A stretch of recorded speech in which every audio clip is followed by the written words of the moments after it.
o'clock, we'll start by 5 o'clock.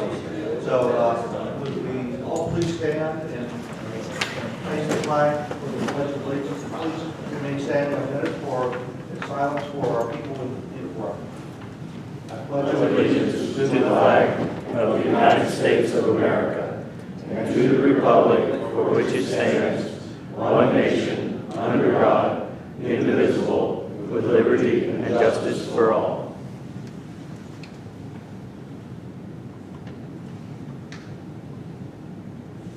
Okay. Pat, would you call the roll? Sanderson. Here. Mr. Cox. Here. Mr. Ford. Mr. Hartman. Here. Mr. Horn. Oh, I am here again. Mr. Jones. Here. Mrs. Storr.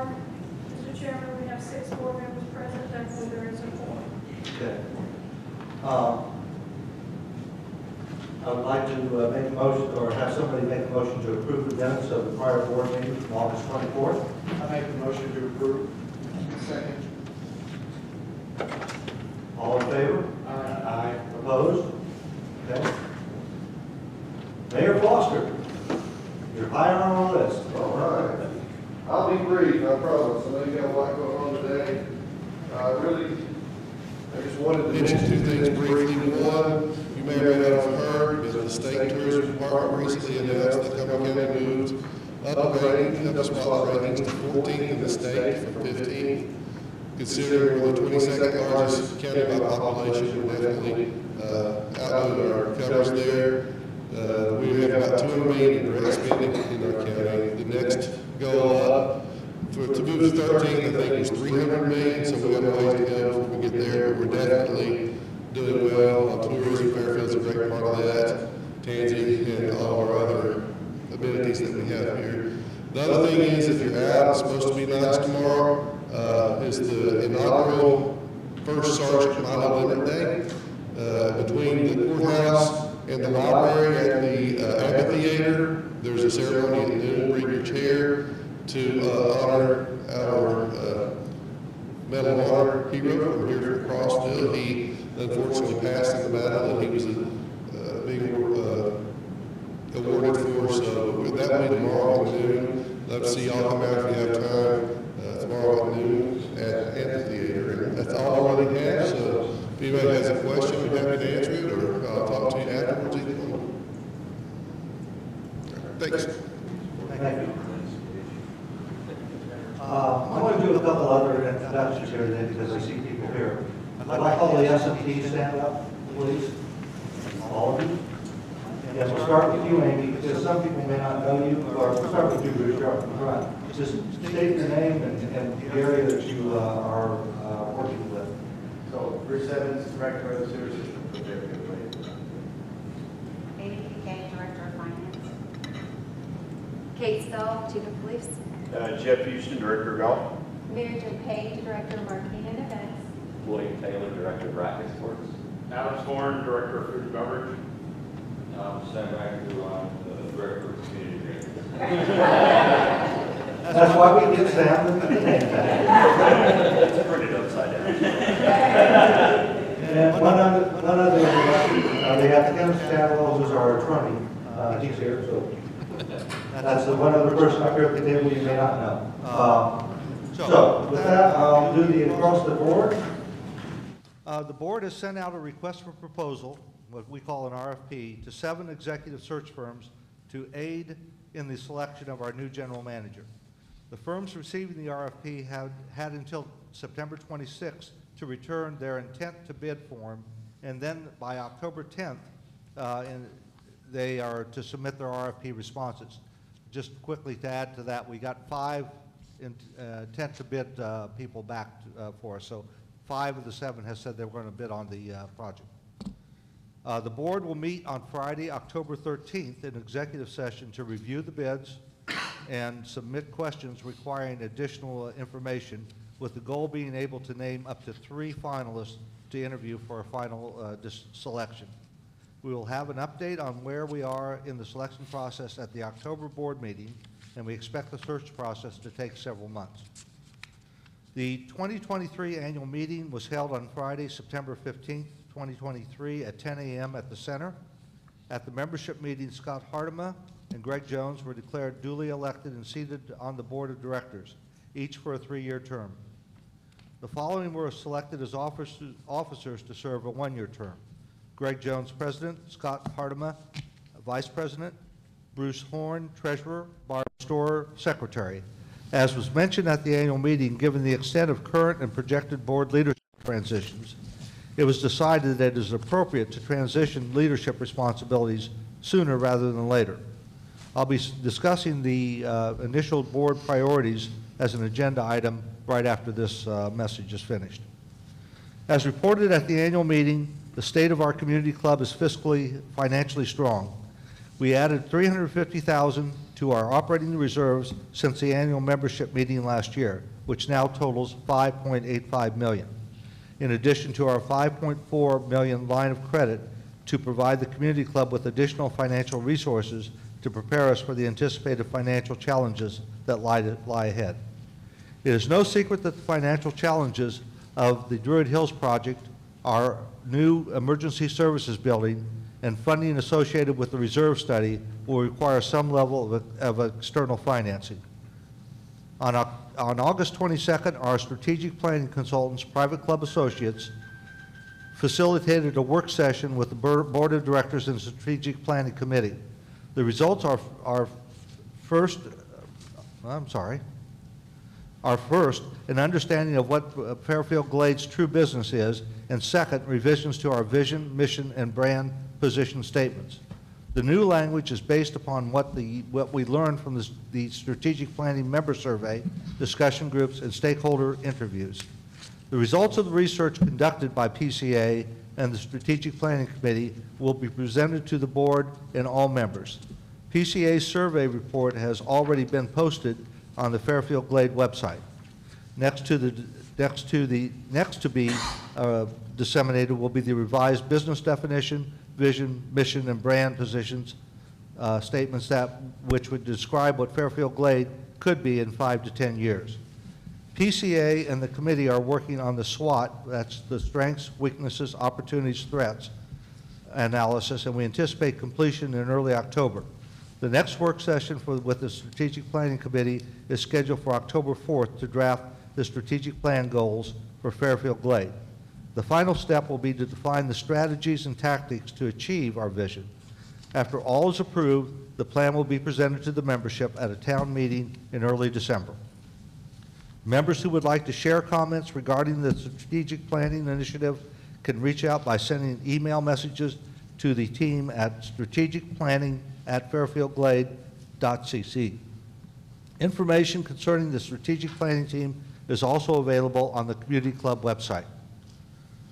The Druid Hills project team continues to work on the planning process to determine what the next Druid Hills clubhouse facility should provide for our growing community. Both parties, Fairfield Glade Holdings and the community club, have executed the simultaneous conveyance of real estate property agreement, documenting the transfer of the .706 acres of community club property to Fairfield Glade Holdings in exchange for the 8.568 acres of Fairfield Glade Holdings property to the community club. There have been several requests for additional information that have resulted in a delay in completing the land transfer. As soon as we receive the deed, initial work on the Druid Hills driving range will begin. That's one of the reasons why Kenneth is here today. We've been chasing documents for a while, and I think we have the complete package that we'll be signing off today right after this meeting. So we should be done with the transfer here fairly soon. Members who would like to share additional comments regarding the Druid Hills project can reach out to the Druid Hills Steering Committee and subcommittees by sending email messages to these committees at druidhillsprojects@fairfieldglade.cc. Information concerning the Druid Hills project is also available on the community club website. Representatives from the community club board of directors, the fire department, and the board of directors, and the major capital projects committee are meeting regularly to identify the preliminary requirements for both tenants at the emergency services building. A preliminary draft of an initial space plan is being reviewed by both tenants. The next step will be to select an architect to create planning documents and determine the actual size of the proposed building. That is our September update from across the board.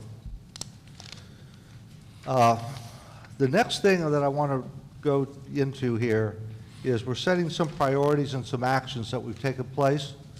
And I'm going to go through that, and this will also be posted on the website afterwards. But what we're trying to do here is we've heard a lot from the membership about the relationships with the board, shall we say, in our strategic survey, and we're trying to act on those. So here's some of the priorities, or at least the initial ones that we're going to try to work on immediately, and some actions we're taking on fairly quick dates.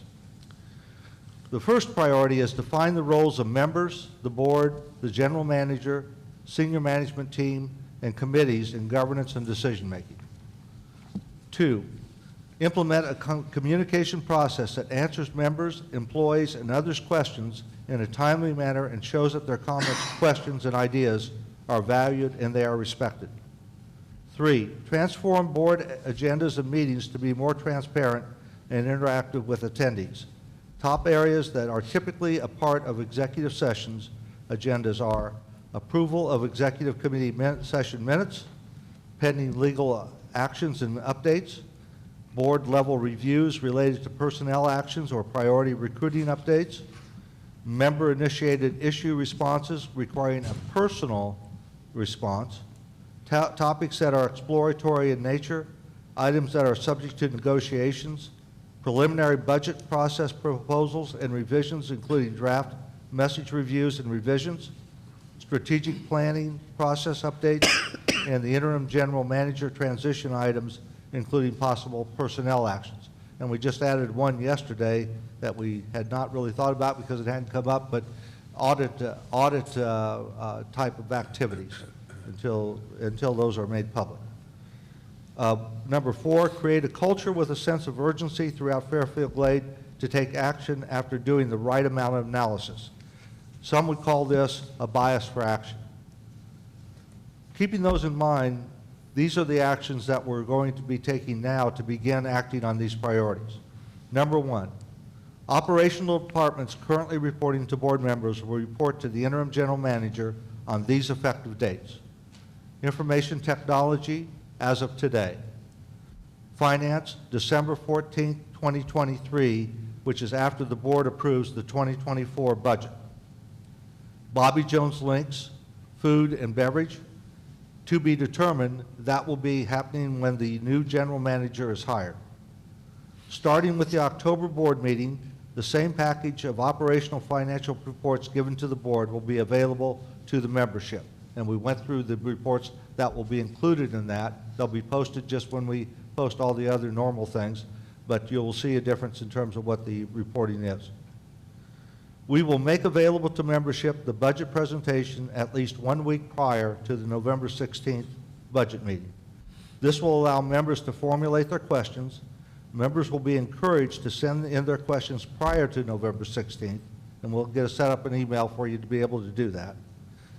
So that answers will be available to submitted questions prior to taking the questions from attendees at that meeting. It should be noted, and I want to make sure everyone understands this, that using this approach may mean that there are going to be changes to the presentation that was posted on the website because we're still working with the budget up until that point. So any changes that we do make from what was posted on the website will be pointed out during the budget meeting.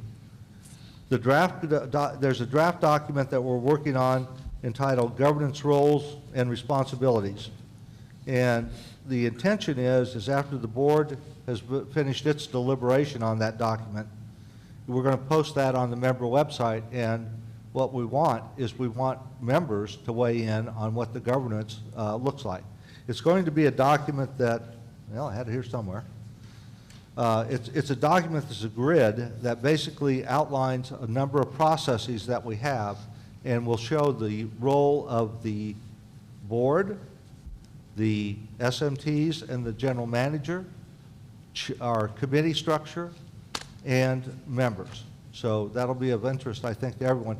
I really believe a lot of conversation that we've been having in the past has been around roles.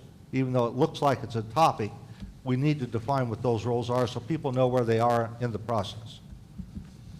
So those are the things. Well, there it is. So it will look, I know everybody's going to be able to see this, something like this, and there's several pages to it. And as you can see, the headings are the different roles for the different places that are people that are involved in this. So that's going to be coming probably sometime around the end of October. All right? Bruce, Treasurer's Report.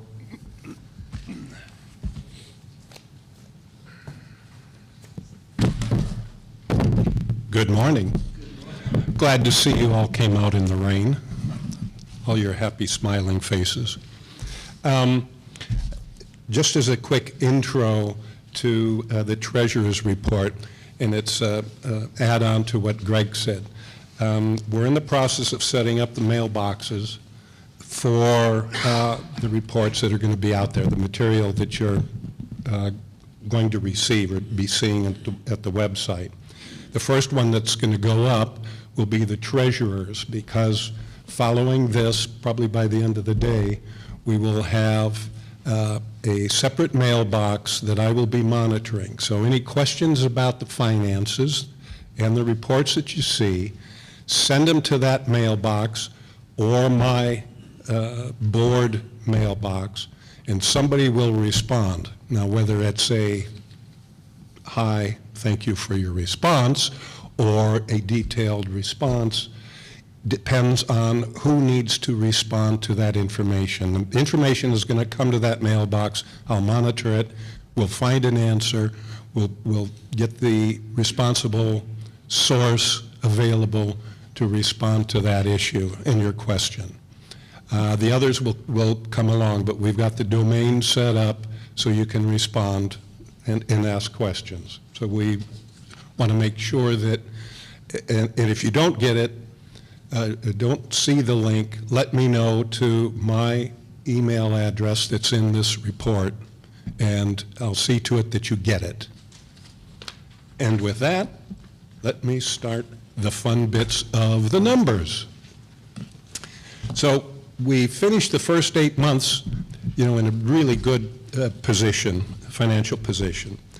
In the sewer, we have $3.9 million, which is in parens, you'll see that on the following page, of the total cash compared to 4.5 mil at the end of August of 22.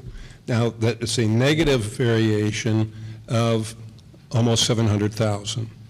The property owners' POAs and amenities, we have 4.1 mil of capital cash plus 8,000,001 of operating cash for a grand total of 12.1 cash total for everything for the period this year compared to 9.8 of last year. And that's a positive variation of 2.3 mil. So we're in good shape with that. Sewer ended with a positive cash flow of 412,000 with a year-to-date negative variation of 12,009. And that's compared to budget.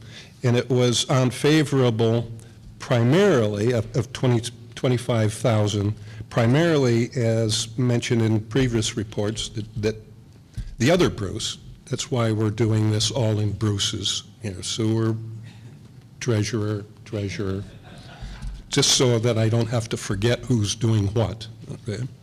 So it was lower to lower commercial fees due to the budget being based on overestimated revenue, which was based on the fourth quarter of 2022, and that was due to 2 undetected water leaks.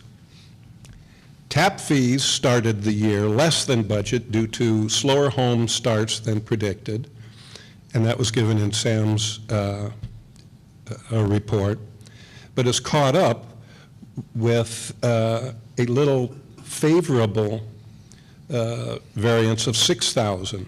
Sewer materials and supplies were positive to budget by $21,000 due to favorable costs related to grinder pumps, and while repair and maintenance was negative to $31,000, that was driven by unfavorable equipment expenditures. We spent more on equipment, stuff fails. The POA ended August year-to-date with a positive cash flow of $422,000, which is a positive variance of $675,000 compared to the budget compared to budget driven by positions not filled as budgeted and savings in fewer hours with less overtime, resulting in a positive variance of $420,000. Road paving was not started, which contributed an additional $400,000 to the positive variance, but that is going to be expended, we hope, during the second half of the year. Now that the weather is changing, you know, we live on the plateau, so welcome to Tennessee. Amenities ended the first 8 months of the year with a positive cash flow of $724,000, which is a positive variance of $346,000, better than budget.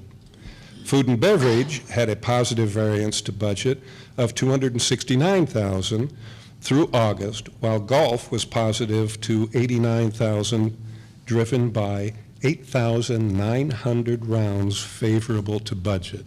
Thank you, the weather. Thank you for people playing golf. Thanks, Jeff.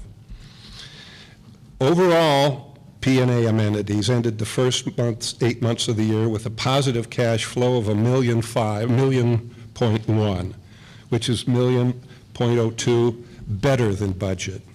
We're very happy with that, obviously.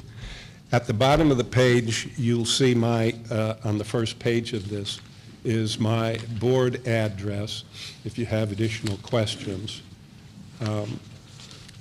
I don't know if I need to, you want me to go through this? You saw all the references.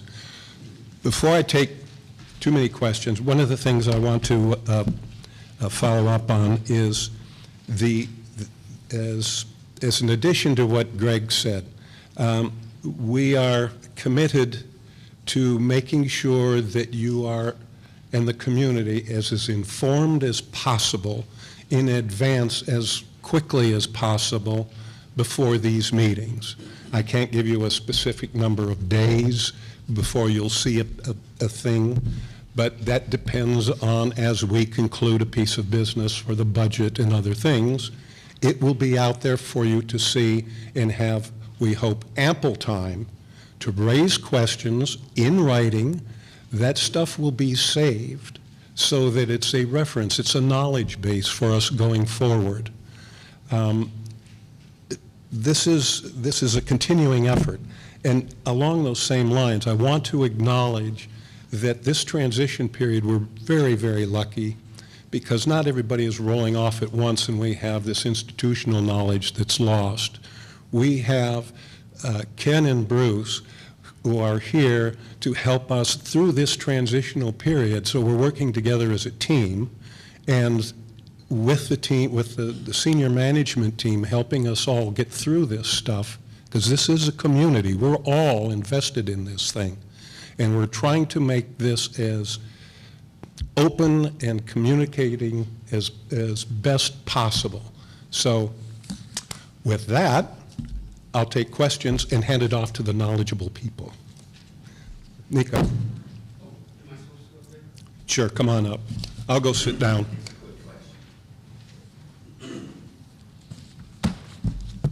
You talked about the delay in the road maintenance, the asphalting.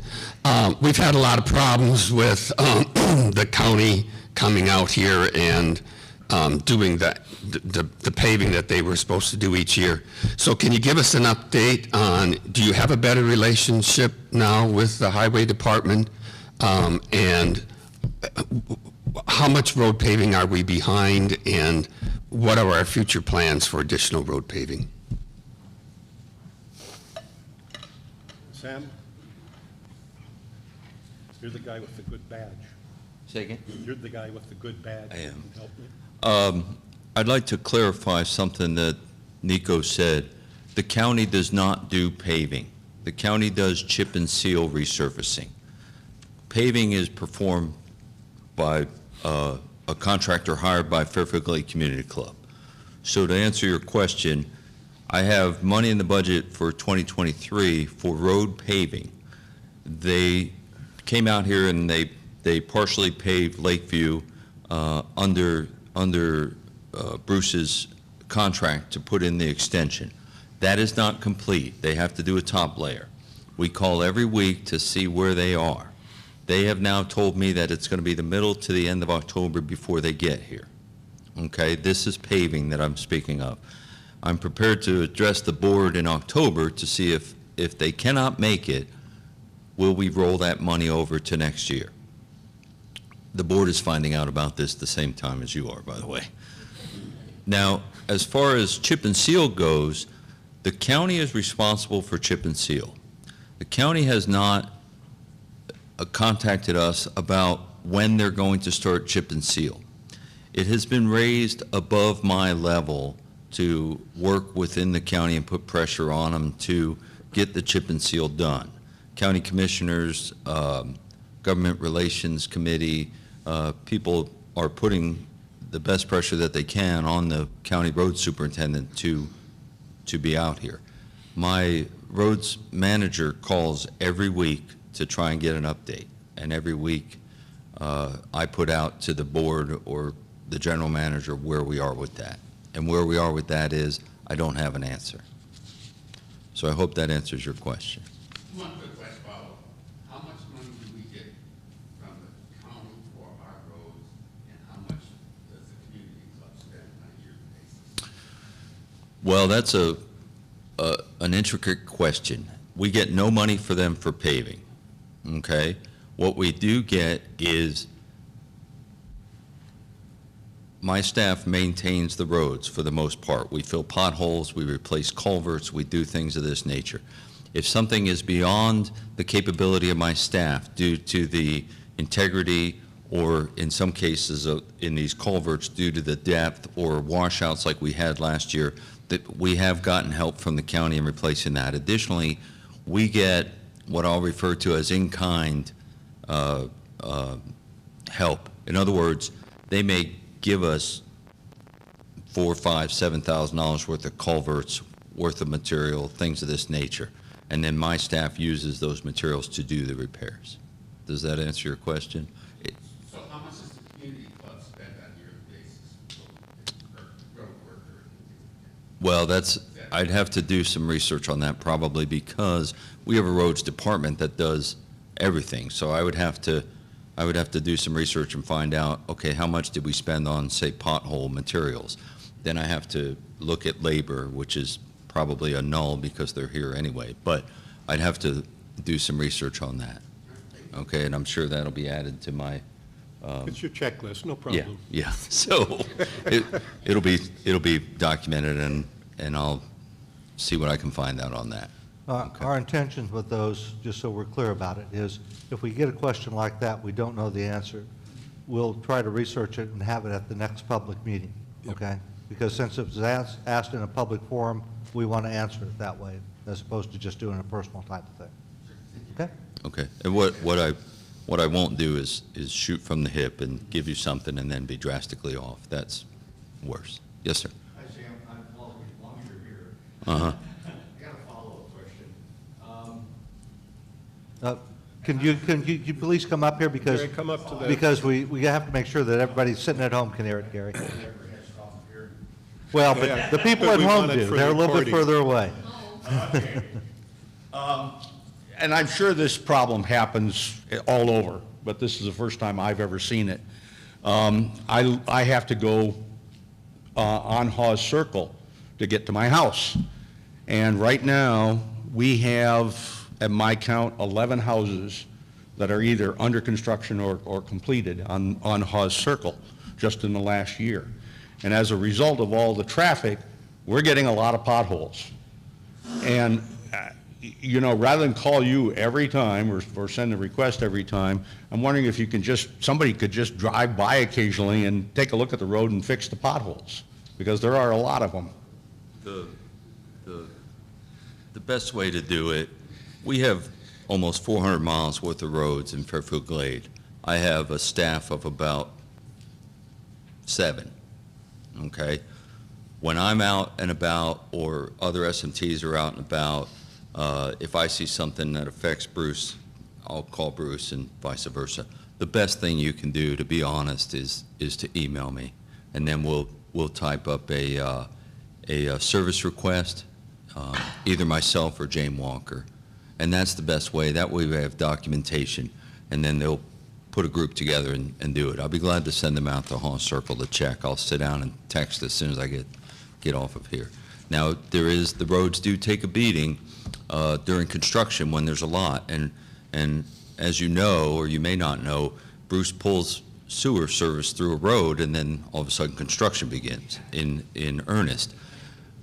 Now, when that construction is virtually done, those lots are all done or merged, or we'll come in and address the road at that, because there have been situations where we've come in and addressed the road, and then they get cut for water, for sewer, for damage, and things of this nature.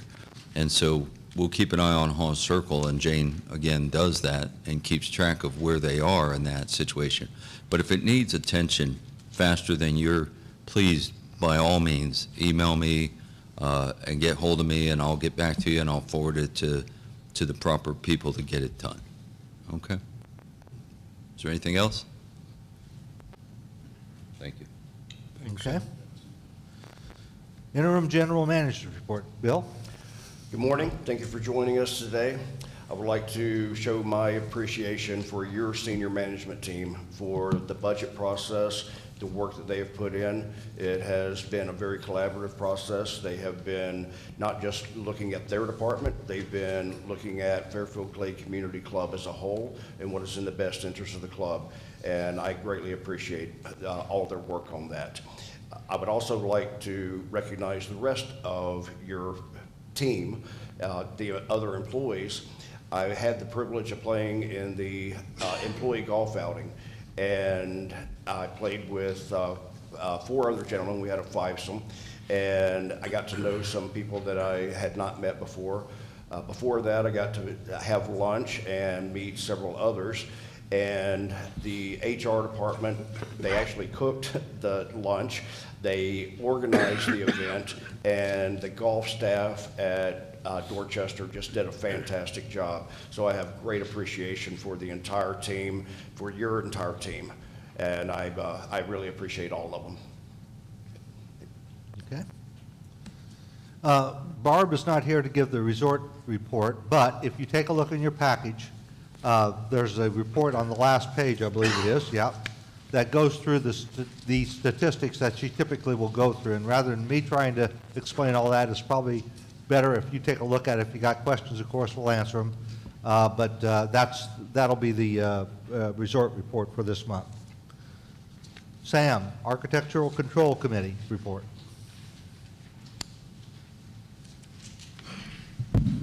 The Architectural Control Report for this board meeting is as follows. Miscellaneous approvals, which are changes to established homes, through August of 2023 is 1,371. Through the same time last year was 1,264.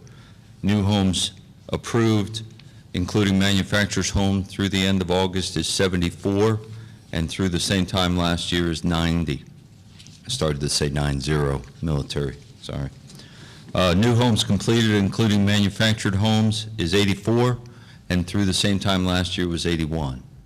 Is there any questions? I'm going to stay up here because I have a few other items here. Okay. You want to unfinished business, or you just? We're going to go into unfinished business, so Okay. the storage shed policy. All right. Under unfinished business, I wasn't here at the board meeting last month, but 2 policy changes. One of them is a new policy, the shed policy, and one of them is a change to policy. A variance, waiver, and appeal policy were presented and posted on the website for a review and comment period. the results of those review and comment period is, under storage shed policy, we had 10 comments. 6 of them were general comments, and 4 of them were recommendations. Under variance waiver and appeal policy, we had 4 comments. 2 of them were general, and 2 of them were recommendations. Based on those comments and recommendations received during the review process, it's recommended that the policies be approved as submitted. Okay, any questions before we get to the vote? I have a question. Does that mean they're being submitted without any changes or with changes incorporated? Without any changes in this case, for these particular policies. I was one of the people that made... Come on up here, Ted, please. My name is Ted Landers. I was one of the people that suggested some changes. Sorry.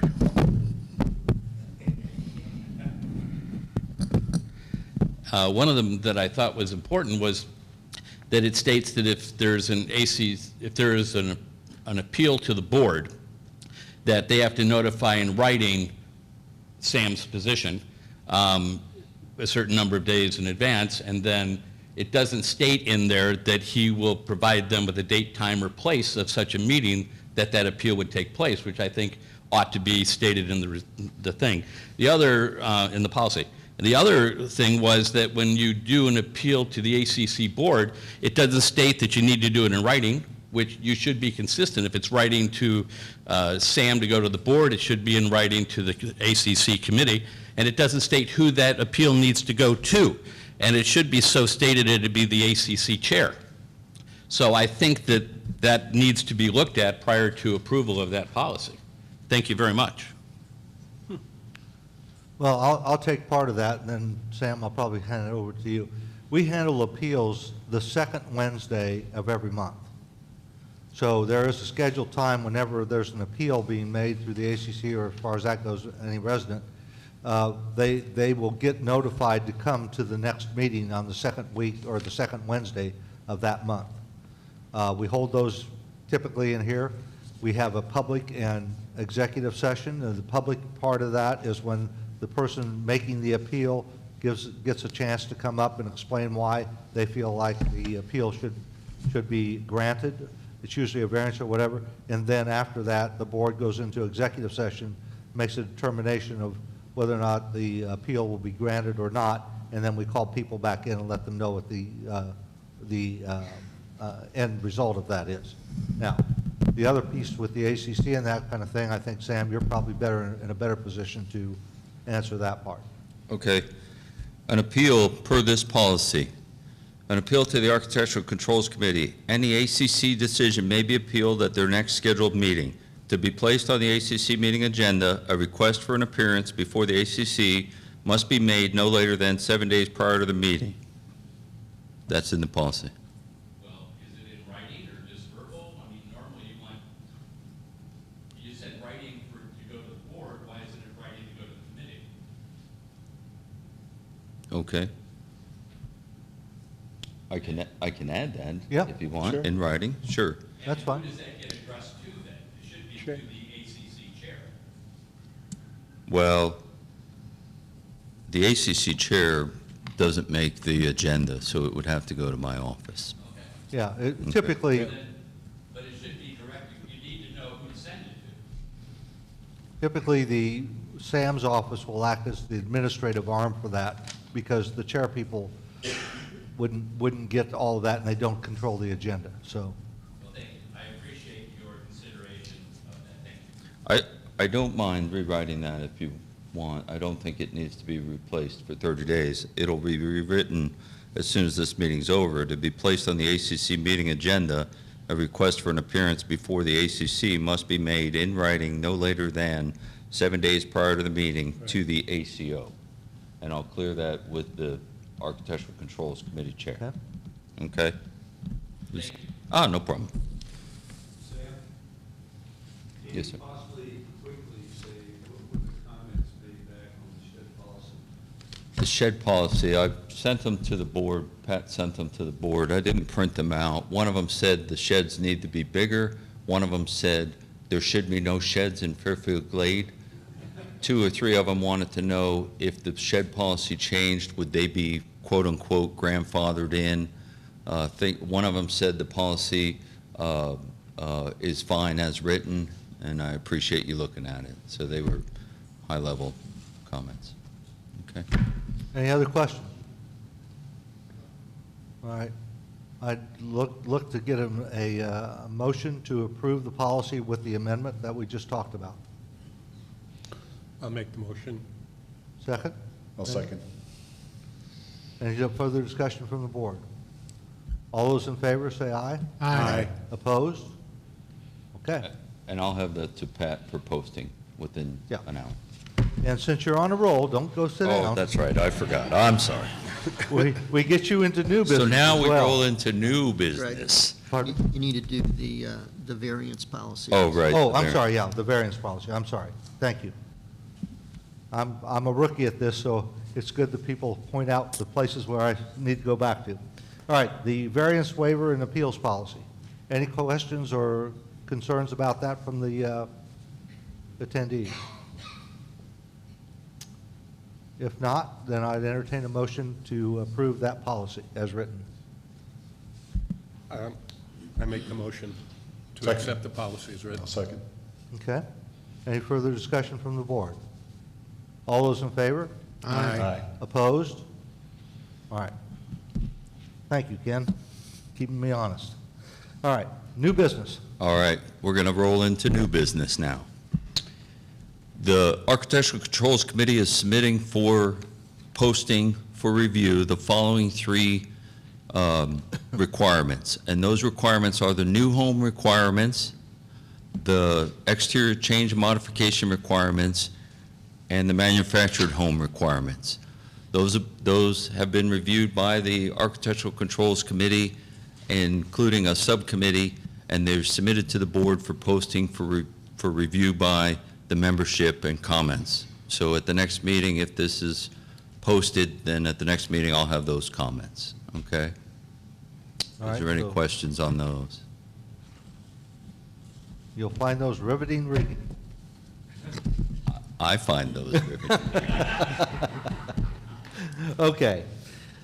We have some committee appointments that we're going to vote on today. So Bruce, I'm going to turn it over to you for the MCPC. Okay. Major Capital Projects Committee has 2 members that are leaving at the end of the year. And so they have done some interviews, and they are recommending that Alex Alatorre be recommended for a 3-year term starting January 1st. So I will make that motion. I'll second. Is there a second? Oh, Yeah, okay. second. Ken second. All those, any other discussion from the board? All those in favor say aye. Aye. Opposed? Okay. Okay, the next item is we have a subcommittee on the Major Capital Projects Committee that's called an Aesthetics Committee. It's active now, but as all subcommittees, they're ad hoc, and so they're only for 1 year at a time. And so we want to continue that committee in 2024, and the one committee member that is not part of the MCPC is Sherry Martin. And so I'm making a motion to have Sherry Martin be part of that subcommittee in 2024 for 1 year. I'll second that. Any other discussion from the board? All those in favor? Aye. Aye. Opposed? Okay.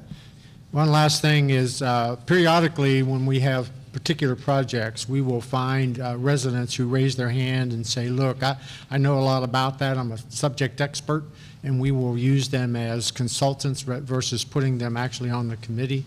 And as you well know, we've been doing a lot of renovations here in this building to the chiller and HVAC system, trying to upgrade it and make this building much more energy efficient than it has been. The individual that's doing that project right now, Todd Hill, is leaving the committee, and there's a fellow by the name of Howard Knutson who is, that's been his lifelong work. And so he has said to us, I will gladly help out throughout the year to continue the improvements on that system. And so I would like to make a motion to use Howard in 2024 as a consultant for this project. I'll second that. Any further discussion from the board? All those in favor, aye? Aye. Opposed? Okay. All right. We are now moving into some purchase requisitions that we want to make sure we approve and discuss today. So Bruce Evans, you're up first. Good morning. I'm presenting two PRs this morning. The first one for the purchase and installation of a new blower on our VACCON. The blower failed. The VACCON is inoperable at the moment, and the purchase and installation by CMI out of Nashville is actually $45,397.64. This was previously approved by Ken. The money is unbudgeted, but the money will be in lieu of the purchase of a floating aerator for our lagoon system, which will be pushed out until next year. The second PR is for the construction cost to install sewer along Tavistock Lane, Ridgeland Terrace, and Knollwood Lane. That work will be performed by sewer department personnel. It's contingent upon receiving approval from TDEC. The plans have been submitted, were prepared by McGill Engineer through a previous PR, have been submitted to TDEC, and I'm waiting approval. I would just like the PR for the construction phase to be approved so that when I do receive approval from TDEC, we can commence with the installation of the sewer extension as quickly as possible. Okay, so let's go to the first one. Is there a motion to approve the replacement blower for the VACCON sewer truck? I need to give a little history there. Back on September 5th, we found out about this, and Bruce asked for an emergency approval of funds. And so what I did is I emailed the board and got a unanimous approval of that emergency money to go ahead and get this blower on order so Bruce can get his VACCON back in business. And so today we're going to publicly approve that PR for the record. So I'm making a motion that we approve that PR. I'll second. Any further discussion from the board? Ted, do you have a question? Is the number that you're approving the 40,000 or the 45,000? It's the 45,000, yeah. Okay, thank you. Any other questions before we vote? All right. All those in favor, aye? Aye. Opposed? Okay. And before you move on, I'll just make a comment. Again, Bruce, I thank you for your handling of how you manage your budget and moving things out and replacing with what we got to do when something happens. So I truly appreciate that. Thank you. Okay. So now, is there a motion to approve the installation of the sewer on the Tavistock Lane, Ridgeland Terrace, and Knollwood Lane? I motion to approve the installation. Is there a second? I second.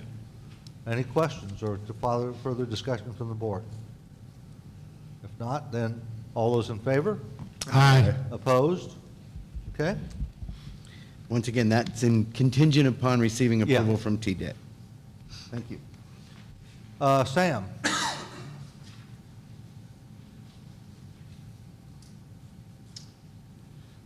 I have a PR I'm submitting for the walking trails for the 2023 budget. Earlier in the year, they have $50,000 identified for maintaining and improving walking trails within Fairfield Glade Community Club for 2023. Earlier in the year, I submitted a PR for partially release of that money. That was used for, or will be used for, trail maintenance and also a Trails Master building class. The remainder of that budget is what I'm submitting for today, and it's a PR for $23,455. This will go to adding a parking lot at St. George Place and St. George Drive.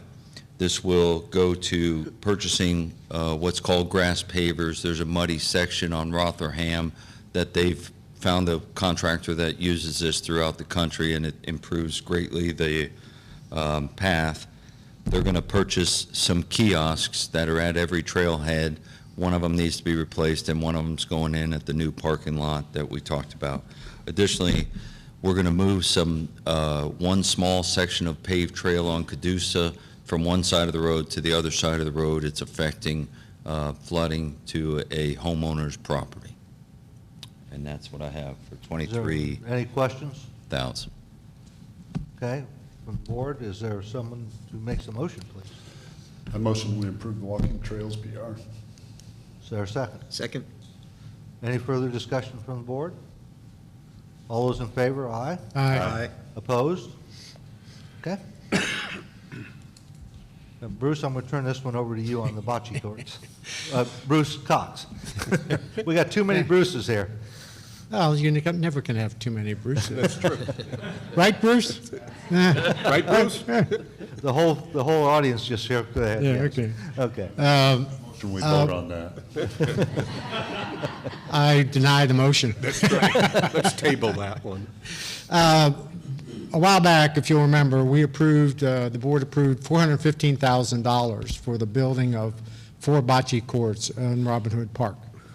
Since that time, we've had the contractor here, and we did some soil sampling at Robin Hood Park, because as we have found at Druid Hills, the soil around here isn't always as good as you might think it is.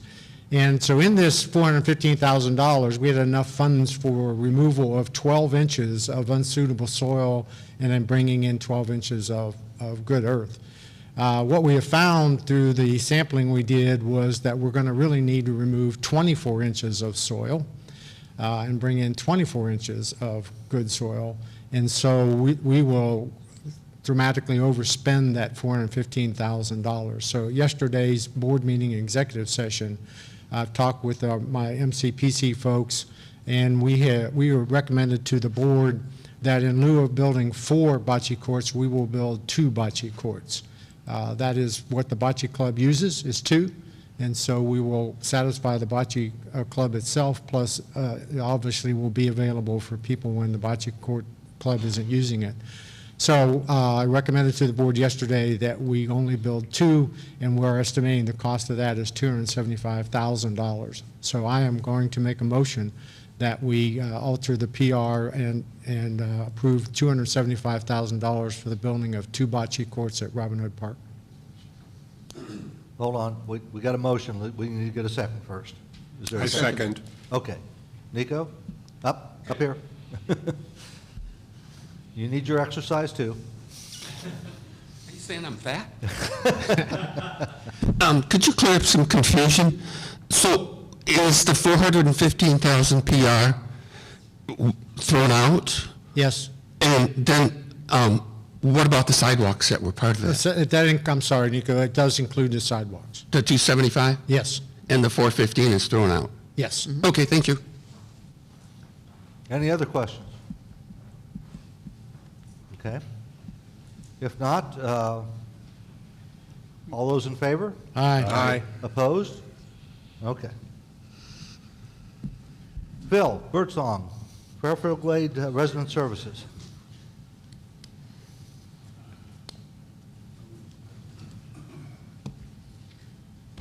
Well, good morning, everyone, and as always, thank you to the board for giving us at Fairfield Glade Resident Services the opportunity to make this report each month.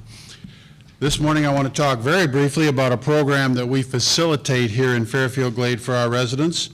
The program is a state of Tennessee initiative called Tennessee SHIP, S-H-I-P. That's an acronym for State Health Insurance Assistance Program. They took a little liberty with the acronym, but that's what SHIP stands for. In a nutshell, SHIP is a program intended to provide Medicare information and counseling and to empower seniors to recognize and prevent healthcare fraud. Now, as all of us know, Medicaid is a rather complicated and sometimes daunting endeavor for most of us. We deal with basic Medicare, we deal with Advantage plans, we cope with prescription drug coverage and costs, and then we have to think about supplement plans and gap coverage. Some of us also have to consider Medicaid and TennCare coverage and how and whether long-term care insurance factors in, and that's probably just the tip of the iceberg. The point of all this is it can get overwhelming and frustrating and frankly downright scary for some of us in many cases. And of course now open enrollment is once again coming up. We're privileged here in Fairfield Glade to have a volunteer who represents the SHIP program. She represents finances at Resident Services. Her name is Evelyn Kornreich. She's been doing it for a number of years, and I don't hesitate to say that she has a wealth of knowledge to match her years of experience understanding all there is and explaining Medicare. She will meet with any resident. So if you're concerned or confused at all about Medicare, simply call our office to make an appointment, and Evelyn will meet with you, and she'll counsel you, and she will give you guidance.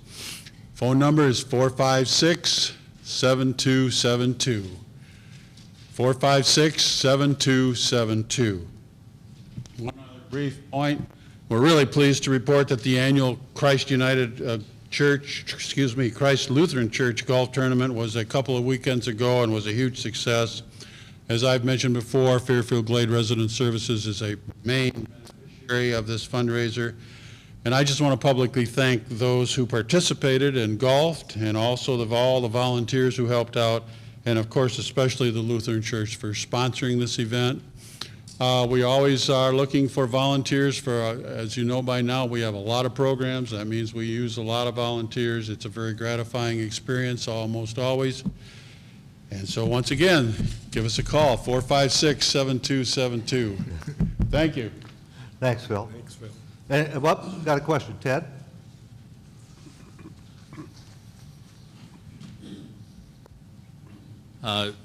For Evelyn, I heard some very positive things. I attended a Medicare meeting at the church just down the way, and basically Evelyn is available for anybody who has, well, open enrollment for the drug plan starts October 1, ends December 7th.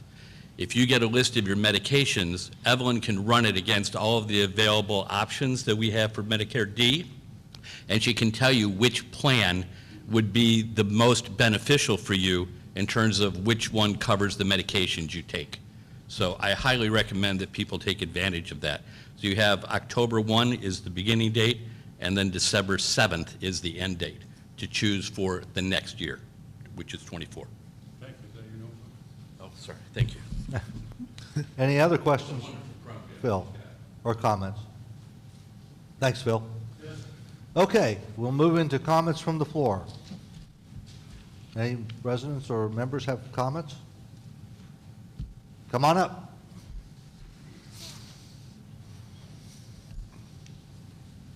Please state your name too, so we try to get these in the record so we know if there's a question following. Dwight Wages. No, it is. I wanted to make a couple positive comments because I know sometimes you don't get enough of these. The first is somebody was asking about filling potholes. My experience on that is if you send something to Sam, he gets it taken care of, he and his people. So there shouldn't be any issue. So I'm just going to tell you from my previous and prior experience, they are very good about that. So thank you, Sam. The second thing is, and I don't know if anybody else is going to bring this up, I kind of expected that maybe there'd be something about the latest strategic planning survey results, and especially the voluntary comments that appeared in the paper. But I guess what I wanted to say is that I made some comments back to the Strategic Planning Committee and the officers for the board. And I immediately received, I think, email the same day from Greg, who then passed it to Scott to follow up. Scott sent me an email probably the next day, something to that effect, and I heard from Greg Jones. All this happened within 2 or 3 days. So I think this bodes well for the board's reactivity, I should say, from a member.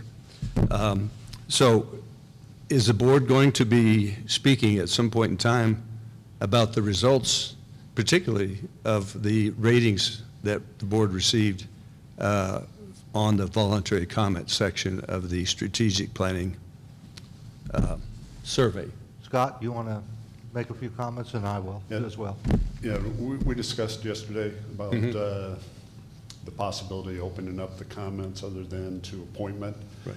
I'm working with PCA to get some verbiage to help understand, because you get into the comments, and the comments may not always map up with the survey results. Right. But we want to make sure that people understand the interpretation of the comments, how to view them. I'm asking PCA to put together something. We're going to review it as a board, and then we're going to open up the comments. so Okay, you can that's good. access them from home. The comments that were in the paper were the summary coming from PCA, were they not? Yes. Okay. So let me add on to that in a minute, okay? Like everyone else probably, I read the paper. The things, the actions that we went through and the priorities that we went through actually were written before the paper article was put in, okay?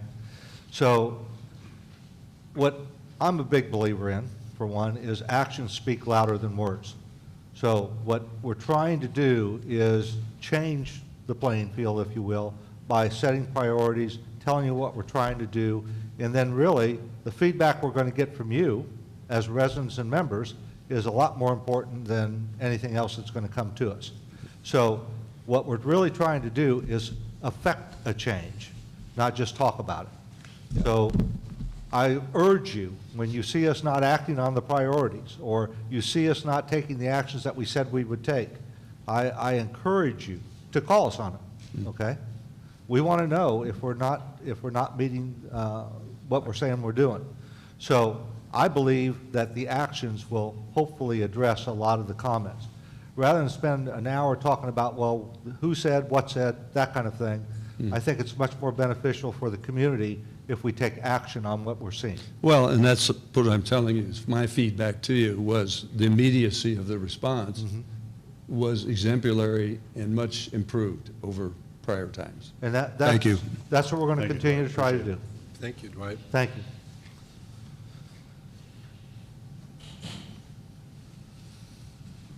Ted Landers. With the shuffling of all the boards, who's going to be responsible now for the Druid Hills, be the board liaison? And actually, who are the board liaisons to all the committees? Would that be published?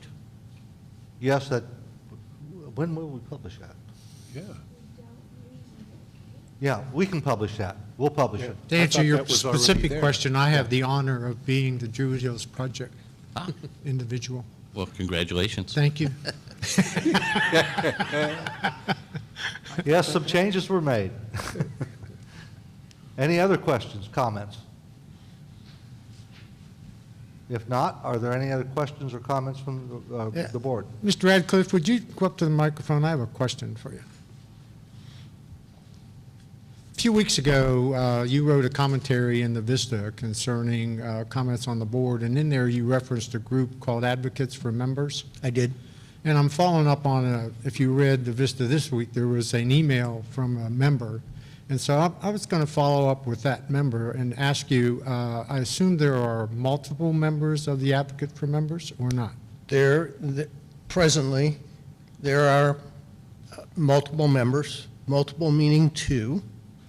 Prior to that, because it is a group that will be fluid in and out, people coming in with willing to do work on specific projects that we might have, so that could change. But there were more members prior to. Okay. Yes. And do you have a mission and a charter and that kind of We, thing? we have a mission statement. Okay. That's it, no charter. Okay. Could you share with me through email maybe the mission statement and the contact information for, the names and contact information for your members? Be glad to. Okay, thank you. Sure. Any other comments from board members? If not, I think we're ready for a motion to adjourn. Motion to adjourn. Second. Is there a second? I second. Second. All right. All those in favor? Aye. Opposed? All right, we stand adjourned. Thank you all for coming. Bruce, we're going to head to Amy's office. Yeah. Yep.